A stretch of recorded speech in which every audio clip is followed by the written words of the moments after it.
The way God worked in my life this past week was I was able to conquer my fear of praying aloud with a random stranger who I just saw crying, and I just felt his burden and God telling me, like, go do this. This is your opportunity.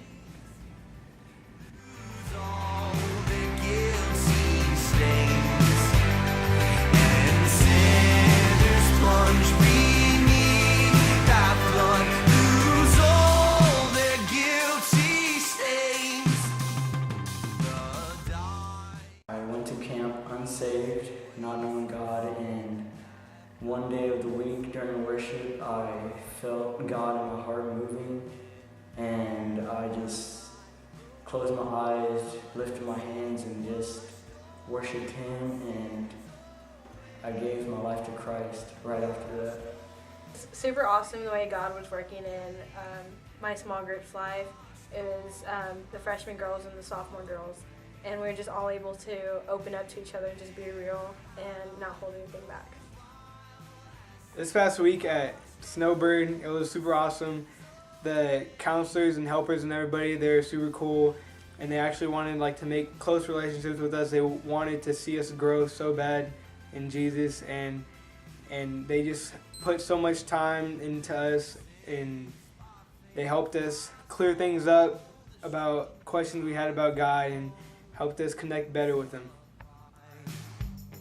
Redeeming love has been my theme and shall be till I die.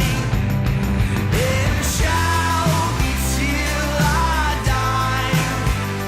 And shall be till I die. On the way to Snowbird, I got a call that my 7-year-old cousin had been diagnosed with bone marrow cancer. During worship, I couldn't even sing along with the worship songs. But through the week, God showed me that He is greater than all of life's trials. But I came to a point where I realized that I'm not in control and that God is the only one that can take care of me. I've been encouraged to take my faith more seriously and to take the next step.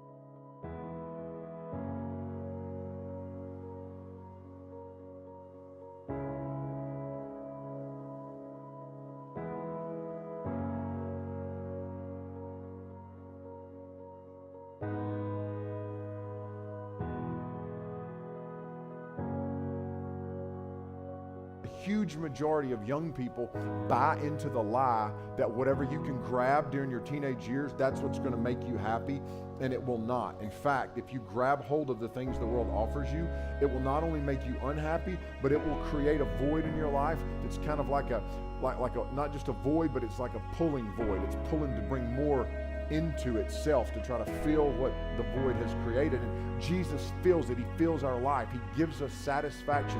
He fills us to overflowing. He doesn't just give us little bits and pieces of Himself. He fills us up with Himself. He says we're hid in Christ. We're in Christ and He's in us. That's the hope of glory in us. Sobering because it can happen to anybody. And the danger is real for you. So we don't go home on a spiritual high. We go home with deeper roots. We don't go home on a spiritual high just floating through this emotional experience. We go home having our roots having been deepened and watered and fertilized, and we're growing and there's more fruit in our lives. And we go home and we continue what we've experienced here this week. Jesus created the world. Jesus is eternal. Jesus is establishing a kingdom. Jesus is better than the angels. Jesus is better than the prophets. Jesus has saved us from our sin. Jesus is righteous and upright, and He's going to establish an eternal kingdom, and we're going to be with Him. Because of all that, it's worth holding on to. It's worth fighting for. Jesus is worth it. Your future family is worth it. Your holiness is worth it.